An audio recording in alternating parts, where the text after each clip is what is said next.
T.I, you gotta tell that what you do to. What if I told you this isn't just another rap beef, but a 20-year war that's finally exploding in real time, and this time, it might go further than anyone expected? Are you ready for what's about to come out?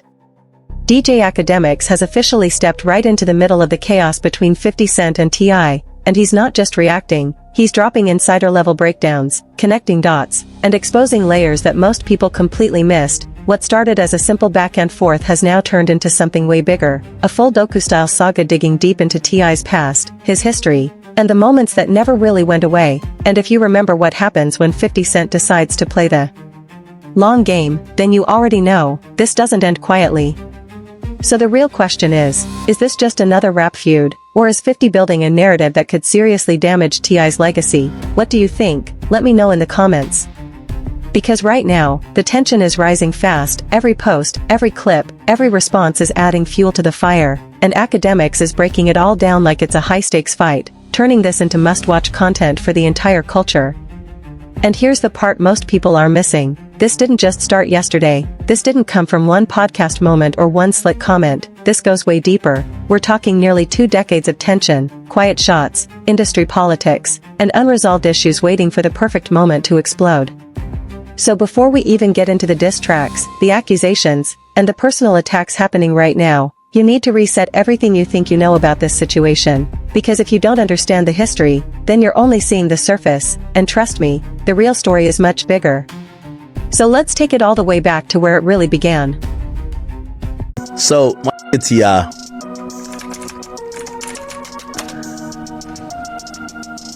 he's reacting to 50 Cent finally reacting to him. Because that's exactly what this feels like right now, a complete shift in power, a moment where the hunter might be turning into the hunted, and the whole world is watching to see what happens next. You're looking at 50 Cent, a man who built his entire reputation on being the aggressor, the one who ended careers, flipped narratives, and turned Ja Rule into a punchline for years, but now the spotlight has shifted, and the pressure is coming back his way. And here's the real question, does that same energy still hit when he's the one being tested, or are we about to see a different side of 50 Cent? Drop your answer in the comments. Because right now, the audience isn't just watching, they're judging. They want to see if the throne can actually be taken, if someone like T.I can stand toe-to-toe and shake that legacy, or if this is just another chapter where 50 walks away untouched. What do you think? Is T.I winning this so far or not? And that's the exact tone surrounding this entire situation, high stakes, real pressure, and a narrative that feels bigger than just music. And right in the middle of it all is DJ Akademiks, who already witnessed how the Drake vs. Kendrick Lamar moment shook the culture and elevated platforms overnight. So this time, he didn't hesitate, he locked into that same energy immediately and stayed consistent with it. But here's where things get interesting. Akademiks isn't just reacting like everyone else, he's breaking everything down, the music, the strategy, the business moves behind it, and that's exactly where he separates himself from the rest of hip-hop media right now. While most people online rushed to pick sides, either backing T.I or riding with 50 Cent, Akademiks stepped back and looked at the full chessboard, not just the moves you can see, but the intentions behind them, and he introduced a question that most people completely ignored. Is this actually a real personal feud, or are we watching one of the smartest music rollouts in recent years without even realizing it? What's your take, real beef or smart marketing? Comment below. Now this idea didn't just come out of nowhere, it was already circulating in the background, and one of the key voices behind it was Karen Civil, someone with deep industry experience who has worked with major artists like Nipsey Hussle and Lil Wayne, so she understands how these situations really play out behind the scenes. Her breakdown added a whole new layer to the story, suggesting that T.I originally tried to set up a versus battle with Lil Wayne months before any issues with 50 Cent escalated, but when that didn't gain traction, he redirected that same energy toward 50. And then came the moment that may have changed everything, when 50 posted that image involving Tiny Harris with a "leave me out of it" message. Even without direct disrespect, T.I and his camp treated it like a line had been crossed. From there, the response wasn't random, it felt calculated, coordinated, almost like a full rollout, diss tracks, messaging, timing, all lined up in a way that made it feel organic to the public. So now you have to ask yourself, are we watching emotions take over, or are we watching strategy play out in real time?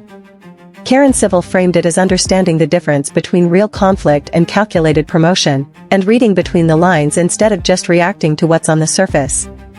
And Akademiks didn't dismiss that. he actually leaned into it, adding his own perspective during a livestream in February 2026, where he pointed out something that didn't sit right with him. He questioned why an artist with T.I.'s level of legacy would keep dropping music aimed at someone who already made things personal involving his family, because at that level, most artists don't keep going unless there's something bigger behind it. So now the question gets even deeper. Is T.I. playing chess while everyone else is playing checkers? Or is this really personal and just getting out of control? What do you think? Akademiks went even further, explaining that once things reached this level, family involved, public disrespect, the original versus conversation should have been completely dead. Because stepping on a stage with someone who's crossed that line isn't just competition anymore, it becomes about respect, boundaries, and reputation. And that shift right there changes everything about how you look at this situation, because now it's not just music, it's something much bigger. I literally can't tell if these are all at 50. And here's where things start getting even crazier, because instead of slowing down, T.I. actually doubled down. Track after track kept dropping, the momentum didn't fade, it got stronger, louder, more aggressive, and then it crossed another line. His family started stepping in, adding even more heat to the situation, turning this from rap beef into something way more personal. Even 50 Cent noticed what was happening, and from his point of view, this wasn't random at all. He reportedly saw it for what it looked like, a strategy, a calculated push to turn attention into streams. And when you look at the numbers, it actually makes sense. The project Kill the King started gaining serious traction, streams went up, engagement increased, and suddenly T.I. was getting a level of attention his recent solo drops hadn't reached on their own. So now you've got to ask yourself, is this smart marketing or real emotion spilling out? Is T.I. playing the game perfectly or just reacting in the moment? Because one thing is clear, real or not, the results are working, attention is converting into numbers, and numbers don't lie. But here's where DJ Akademiks really separates himself from everyone else. While the internet kept picking sides and repeating the same arguments, Akademiks kept bringing it back to one simple question, the music itself. Is it actually hitting or not? And the way he approached it was different. He didn't disrespect T.I.'s legacy, he didn't downplay what he's done for hip-hop, but he also didn't sugarcoat anything. He kept it real, direct, and unfiltered. So let me ask you, are these diss tracks actually fire, or is the hype bigger than the music? Drop your honest opinion in the comments. Because at the end of the day, beyond all the drama, strategy, and narratives, the music still has to stand on its own. T.I. clearly raps better than the Sun, but in a diss song it's about disrespect. And this right here might be the biggest takeaway from this entire situation, because T.I. isn't just dropping diss tracks, he's crafting them. Every bar feels calculated, structured, intentional, like a true lyricist who still cares about the art, the writing, the delivery. You can actually hear the effort, the detail, the layers in his verses, and in a different era, that alone would dominate the conversation. But here's the twist, in 2026, that same approach might actually be working against him. Because today's audience moves fast, attention spans are shorter than ever, and people don't wait, they react instantly, they want something shocking, something viral, something that hits in the first few seconds. So let me ask you, do you prefer heavy bars and lyricism, or quick viral moments that grab attention instantly? Which one wins today? Because if a diss track doesn't hit immediately, people scroll past it, just like that, and in that kind of environment, a slow, layered style can lose a lot of engagement. So now the real question becomes, is T.I. staying true to his craft, or is he missing what today's audience actually wants?